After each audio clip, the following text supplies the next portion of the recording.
جربتي طرق لتخليل الزيتون كتير جدا، بس استحالة تكوني جربتي طريقة الزيتون المفتغ. حاجة كده بصي خيال، يعني هتغير فكرك خالص عن اي نوع زيتون انت جربتيه. ازاي بقى بنعمله؟ كل اللي بنعمله ان احنا بنجيب حاجة تقيلة وبنبدأ نكسر الزيتونة كده بالمنظر ده. بس انا واثقه ان شاء الله ان انت هتتحمسي للفيديو وهتدخلي تشوفيه وتعرفي ازاي الطريقه ديت، وباذن الله هتجربيها. ادخلي بقى شوفي الفيديو، بس ان شاء الله لو عجبك متنسيش تحطي لايك وتعملي اشتراك للفيديو توصلوه لاكبر عدد ممكن من اللايكات. ولو انت مش مشتركه عندي يا ريت تشتركي. بسم الله الرحمن الرحيم، والصلاة والسلام على أشرف المرسلين. دايما بحب أبدأ معاكم بالكلام وبالصلاة على النبي، صلي وبلاش تبخل. النهاردة هعمل لك طريقة زيتون بنعملها عندنا هنا في الأرياف، حلوة جدا جدا يا جماعة. حاجة كده بإذن الله هتبهرك، طعمها وشكلها وكل حاجة. هو اسمه الزيتون المفتغ، أيوة المفتغ. طريقة حلوة جدا بنعملها عندنا أسبوعين بالكتير، وبتاكلي أحلى وأطعم زيتون مع شوية صوص كده مفيش بعدهم. تمام. الطريقة ديت أنا اتعلمتها من حد عزيز عليا جدا بصراحة. علمها لي ودايما بعملها من سنين، بس هي ليها شوية شروط كده. اهمها طبعا ان لازم يكون حجم الزيتونة حلو، يعني ما تنفعش خالص في الزيتونة الصغيرة. يعني انا بصوا جبت 2 كيلو زيتون، نقيت الكبير فيه وده الصغنن ده المقاس الصغنن ده ما ينفعش خالص يا جماعة بالطريقة دي. لازم تكون الزيتونة الكبيرة كده اللي شادة ايه حيلها زي ما بيقول. تمام. بتجيبي بقى الزيتون تمسكيه تغسليه كده وتنضفيه.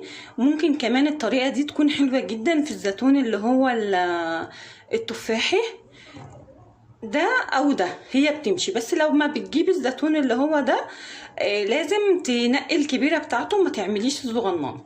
يبقى انا عندي هنا دولت ممكن نقول حوالي كيلو، يعني مثلا ال2 كيلو طلعوا كيلو كبير. عامه الكيلو منه بياخد نص كيلو من الزيتون من الليمون، وبياخد 4 معالق كبار هرمية ملح، وبياخد نص فنجان خل ونص فنجان زيت، وبياخد هريسة شطة. ماشي.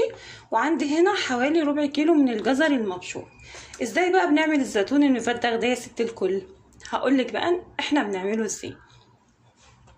كل اللي بنعمله ان احنا بنجيب الزيتونة كده، تمام، وبنضغط عليها بحاجة، بأرضية بقى كوباية اهو، بايد الهون، باي حاجه احنا بنعملها كده. هي بتضغط بس عليها تحس كده ان هي ايه اتهرست. تمام اهو كده اهو.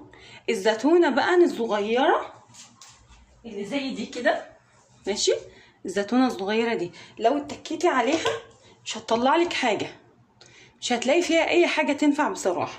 فده لازم الزيتونه تكون كبيره. بس انت ايه تهرسي الزيتونه كده، ولازم تعملي الموضوع ده وانت خلاص هتخليلي عشان الزيتون ما يسمرش اهو كده. هو الموضوع عايز ايه؟ بصي بقى ان انت في الشقه انت والعيال بقى وكل واحد ايه. بصوا بقى يا حبايبي، بعد ما كسرت الزيتون كلته معايا بالمنظر ده كده، بس معلش انا كنت بصور معاكم ولقيت الفيديو فصل. تمام. انا بكسره كلته بالشكل ده عادي. دلوقتي هحط عليه كمية الجزر بتاعتنا دي. تمام. زي ما انتوا شايفين يا جماعة الزيتون بيسمر على طول، فلازم تكسري او تشتغلي على طول في نفس الوقت. دلوقتي بقى هجيب شفشق الخلاط اهو،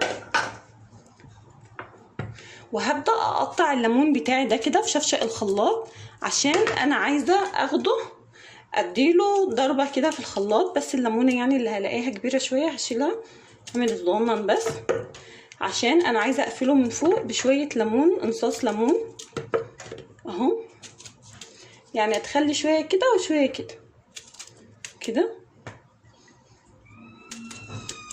يا جماعة، يعني نص كيلو بالظبط.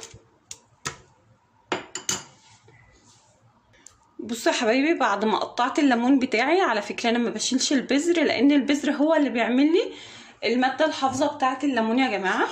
هحط بقى زي ما قلت لك من 3 معالق كده هرميين ل4 اهو، ده مقدار الكيلو. تمام.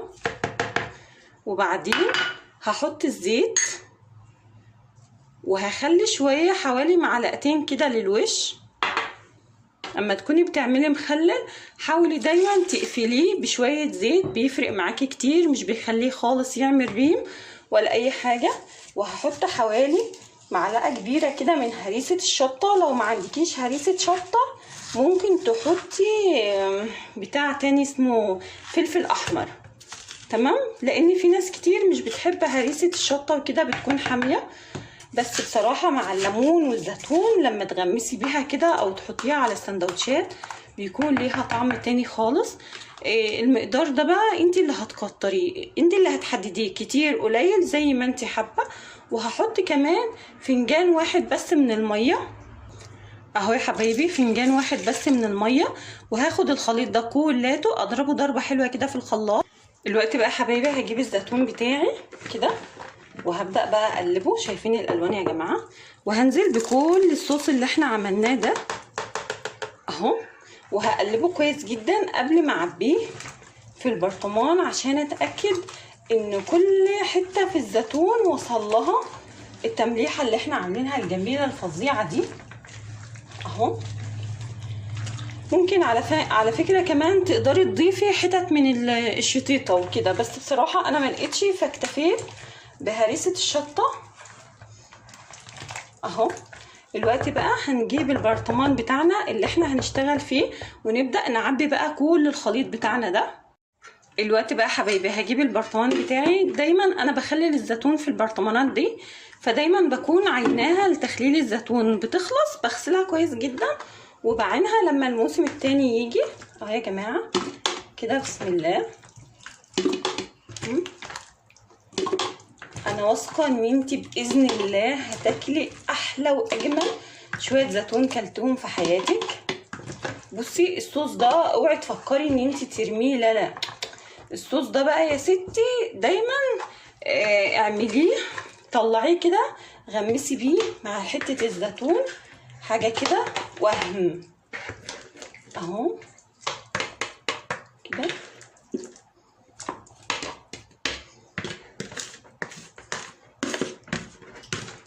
بصوا يا جماعه هي مش بتاخد ميه كتير، يعني هو الكيلو بياخد له بس كوبايه ميه اهو. احنا مش بنغطيها بالميه يا جماعه، مش بنوصل الميه لدرجه ان انت تحسي ان البرطمان كده متغطي ميه، لا اهو، بس بنضغط عليه لانه طبعا ساعه ما هيستوي هتلاقيه نزل لتحت.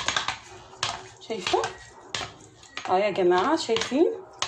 اضغطي بس عليه شويه كده بالمعلقه هتلاقي المقدار بقى معاه 10/10 اهو. شايفه؟